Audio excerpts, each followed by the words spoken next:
Welcome to this episode of Ask the Guitar Coach, the only podcast where you get answers to all your guitar-related questions. If you're interested in developing your guitar skills and reaching your music goals, please send me an email at the email address ioannis@ioannis.org. That is ioannis@ioannis.org, so that I can let you know about all the different packages of elite guitar coaching and how you can get private coaching by me. Without further ado, let's go to our question for the day. 5 things that make a great guitar coach. So I really hope this is going to be a useful list, and it's going to really help you see if you've met someone who wants to teach you, or if you're considering some specific guitar coach. It can help you make up your mind whether this person knows what he's doing and whether he's going to be able to help you.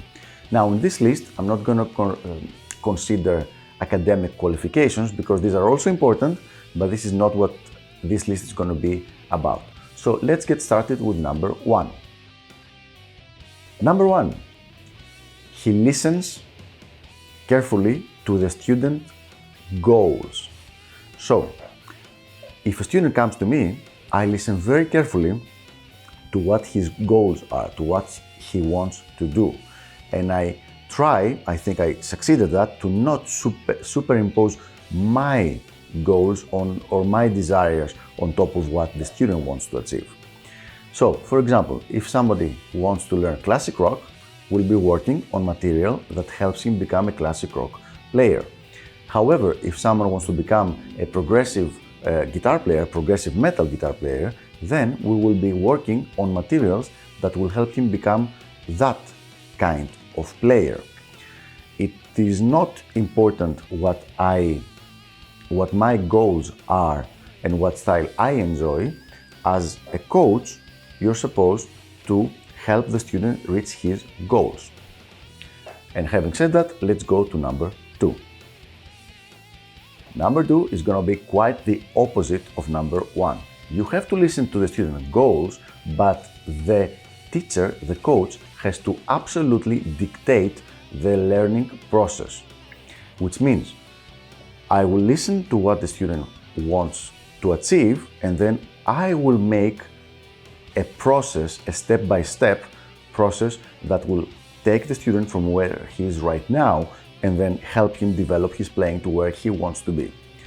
This is a point where I call the shots. The coach will call the shots. And this is very important, because out of the two of us, me and the student, I have done this thousands of times, and the student has never done it.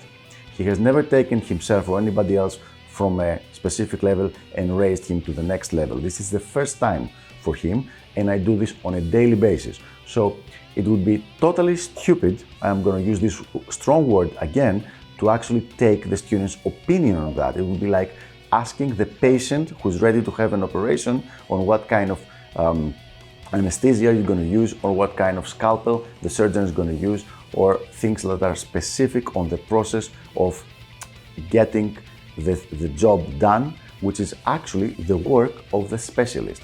In this case, the specialist is the coach. So, the goal is something that comes from the student. The process is something that comes from the coach. If the coach is letting the student dictate the process, then he's doing the student a big disservice.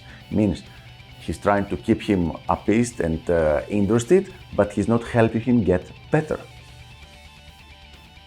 Number 3, he does not teach guitar only to make a buck, which means it's not just a paycheck to him. It's something that he enjoys. It's something that he works on a lot, either his own playing or his teaching, his recording music. He's doing things with music and with guitar playing. It's not just something that he learned for a few years when he was a young kid, and now he's just taking advantage of it so that he can make some easy money.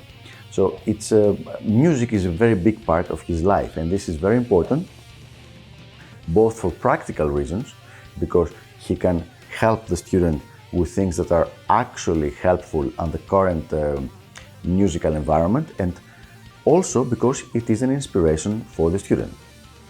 And let's move to number 4. He is on a mission to save his students from lost years, lost time. Basically, the whole idea of coaching to a very large degree is that you will learn something much faster than if you would try to do it on your own. Several people might be able to reach the same or similar level that they would reach with a coach, even if they work by themselves. Not a huge percentage, but a decent percentage. However, it's going to take them much longer. So the same kind of development one would get from 2 years of good coaching, he will need 6 or 8 years by himself.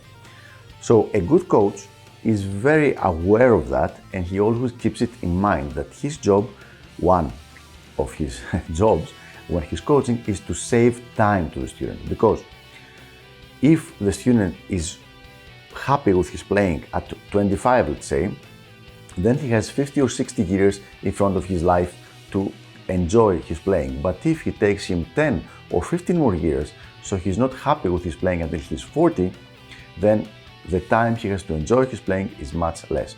So the coach has to have in mind that one of his missions is to save the student time. However, the most important mission of the coach is going to be number 5. Let's see which one this is. Number 5, make guitar a happy endeavor again for the guitar player. Here's the deal. When a guitar player, when a student, when a person picks up the guitar, at first, he's very happy. He plays, like any little thing he plays is a new thing. It's something brand new, it's a new sound, it's exciting. He's very happy about it. He learns a new chord. Yeah, I just learned a new chord. Oh, it sounds so good. He learns the first lick. It's amazing. Now I know a lick. He learns another one. Now he knows 2 licks. He's doubled up his playing. And these easy newbie games, this is what we call them, go on for like a year or so, maybe in some cases even a little bit more. In definitely no more than 2.5 years, no more than that. What happens then is the guitar player will stagnate. He will start playing the same things, and he will not be able to make any more progress by himself. There are several reasons why this happens, but just bear with me. Let's just stay at the fact that it happens.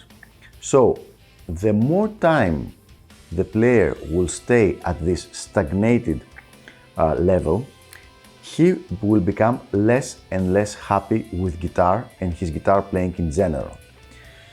And then after a few years, the guitar will have transformed itself, and this is very important, from a source of happiness to a source of frustration. Like he will actually look at the guitar, and instead of being happy and excited to pick it up and play, he will be disappointed even before he picks it up, because he will start thinking, oh, I'm gonna play the same stuff over and over again. I've played this like 3 million times. There's nothing new, there's nothing exciting, there's nothing worth doing. And then he starts thinking about giving up. And this is why we have thousands of players every year just like selling their favorite guitar out of frustration, and then a few months later totally saying, oh, I made a mistake. Now, what does this have to do with the coach? The mission of the coach is to stop the guitar from being a source of frustration and make it again a source of happiness for the student. Now, happiness does not necessarily mean during the process, because the process sometimes can be hard, like having exercises that you need to practice that train your fingers can be difficult. However, after a couple of months, once the results start coming in more and more fast, then the student becomes much more happy and is again excited about learning guitar. So these are 5 things that make a great guitar coach. If you're considering about working with someone, make sure you check out all of those things, and if you find out that your soon-to-be coach does have these qualities, I'm sure you will do fine and you will be very happy to work with him. So there you have it. I hope this was helpful and I will see you on the next episode of Ask the Guitar Coach. Until then, keep sending your questions and I'll do my best to answer them. Bye.